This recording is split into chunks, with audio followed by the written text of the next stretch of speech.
Hello दोस्तों। तो आज हम आपको प्रश्नावली 8.1 का चौथा क्वेश्चन बताएंगे।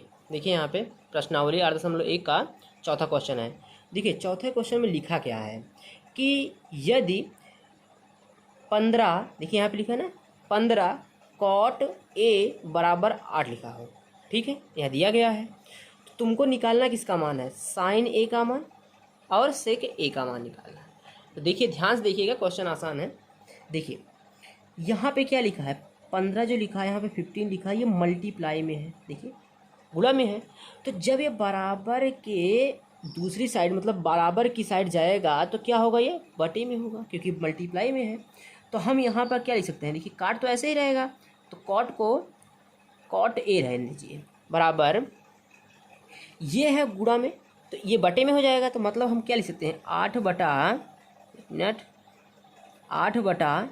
लिख सकते हैं, नहीं लिख सकते यहाँ पे, ठीक है 8/15 हो गया।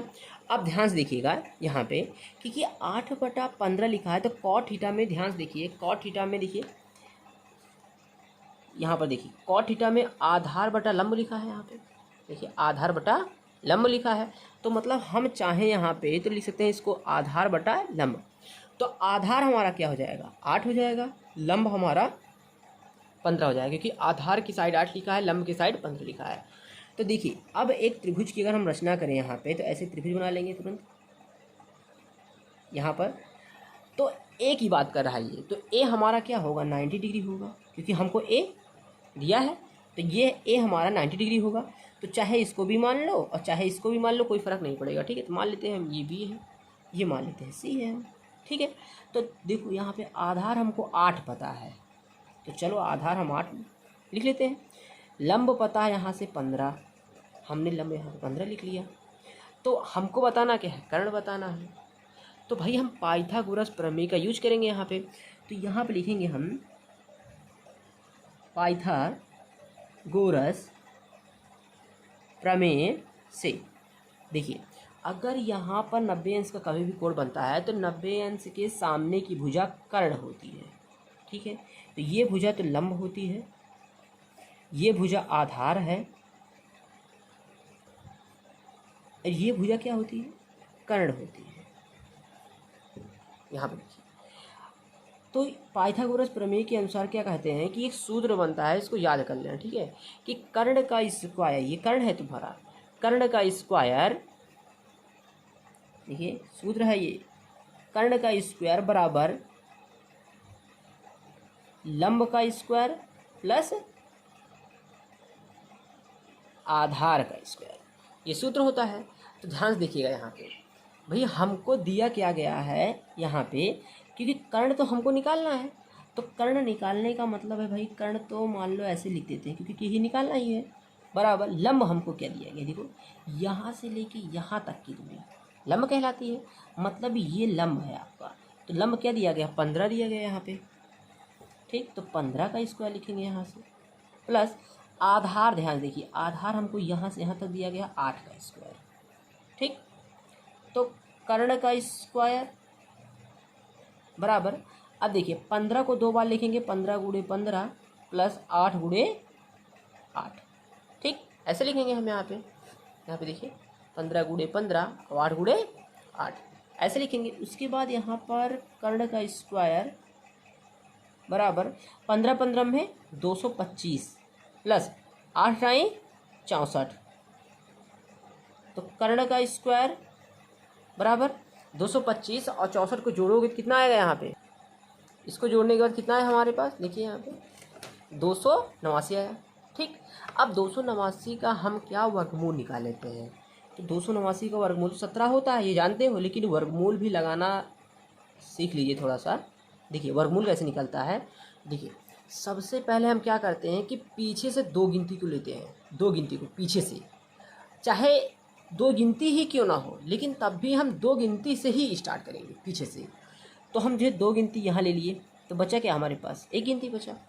अब कोई भी गिनती अगर अपने मन में चूज करते हो तो तुमको उसी से गुणा कराना पड़ेगा। जैसे हम अगर 1 लेते हैं तो हमको 1 से गुणा कराना पड़ेगा, तो 1 का नाम 1, तो 2 में से देखिए 1 तो अभी कम है, अगर हम 2 ले लेते हैं तो 2 से गुणा करना पड़ेगा।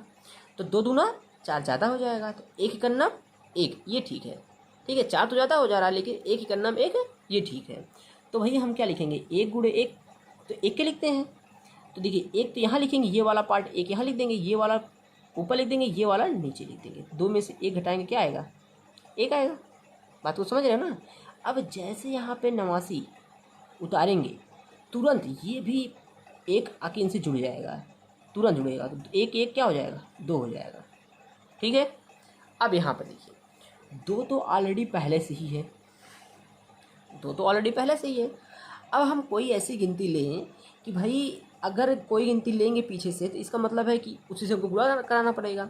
मान लेते हैं यहाँ पे 3 लेते हैं, तो 3 से गुणा कराना पड़ेगा। 3 त्रिके 9, 3 दूना 6, देखो बहुत कम है। ठीक है, तो मान लेते हैं यहाँ पे कि भाई हम 27 से मान लेते हैं, 2 तो पहले से लिखा है, 7 अपने मन से ले रहे हैं, तो अपने मन से 7 ले रहे हैं, तो इसका मतलब हमको 7 से मल्टीप्लाई कराना पड़ेगा। 7 7 49, 7 दूनी 14, 14 में 4 जोड़ो कितना आएगा, 18 आएगा। ध्यान से देखिए ये बराबर है कि बराबर है। तो इसका मतलब है कि 2 के आगे क्या लिखा है, 7, तो हम 2 के आगे 7 लिख देते हैं, ये वाला 7 ऊपर लिख देते हैं, 189 यहाँ लिखते हैं। तो देखिए इसमें से इसमें घटाओगे तो कितना आएगा, 9 में से 9 घटाओ 0, 8 में से 8 घटाओ 0, 1 में से 1 घटाओ 0। तो ये हमारा क्या है, वर्गमूल है। तो हमने क्या कर लिया, इसके साथ साथ हमने वर्गमूल भी सीख लिया। तो भाई कर्ण का यहाँ पे देखिए, एक तरफ से हमने बताया है कि जब हम स्क्वायर हटाते हैं दूसरी तरफ क्या लग जाता है, रूट लग जाता है। तो जैसे यहाँ पे ये स्क्वायर हटाएंगे, तुरंत यहाँ पे रूट लग जाएगा। अब कर्ण क्या मिल जाएगा तुमको, देखिए कर्ण मिल जाएगा यहाँ पे 17, ये 17 लिखा है, यहाँ पे 17 का 2 बार लिखेंगे, देखिए 17 का स्क्वायर कट जाएगा तुरंत रूट, तो बचेगा क्या कर्ण हमारे पास, 17 हो जाएगा कर्ण। अब ध्यान से देखिएगा, यहाँ से कर्ण हमारे पास मिल गया 17 हमको। ठीक, जब हमको कर्ण मिल गया 17, तो अब यहीं से हमको कर्ण पता चल गया, तो साइन ए का मान आराम से निकाल सकते हैं। ठीक है, तो भाई हमको साइन ए का मान निकालना है, किसका मान निकालना है, साइन ए। अब ध्यान से देखिए, साइन थीटा बराबर होता है लंब बटा कर्ण। देखिए यहाँ पे साइन थीटा बराबर लंब बटा कर्ण होता है, तो हम यहाँ पे क्या लिखेंगे, लंब लिखेंगे और ये कर्ण हो जाएगा। तो लंब हमारे पास क्या दिया गया, 15 दिया गया है, 15 लिख दो। कर्ण हमारे पास ये होता है, कर्ण ये पार्ट कर्ण होता है, तो कर्ण हमारे पास कितना दिया गया, 17 दिया गया, 17 लिख दो। तो बस तुम्हारा पहला उत्तर ये मिल गया। बात को समझ रहे हो ना। अब अगर हम दूसरे की बात करें, सेक की, सेक ए का मान, तो सेक ए में क्या होता है, देखिए यहाँ पे सेक थीटा बराबर होता है कर्ण बटा आधार। देखिए सेक थीटा बराबर कर्ण बटा आधार है, तो भाई हम क्या लिखेंगे, कर्ण लिखेंगे और आधार लिखेंगे। तो कर्ण हमारे पास 17 तो पहले से ही है, बटा का बटा हो गया, आधार लिखा है। देखिए आधार क्या लिखा है, यही आधार होता है ना, नीचे वाला पार्ट, तो यहाँ से यहाँ तक की दूरी आधार है, तो आधार क्या लिखा है, 8 है, तो बस दूसरा मिल गया हमको। यही दोनों हमको ज्ञात करना था। अब हम आते हैं क्वेश्चन नंबर, चौथा हो गया है। अगर क्वेश्चन नंबर हम 5वें की बात करेंगे अब, ठीक है, तो क्वेश्चन नंबर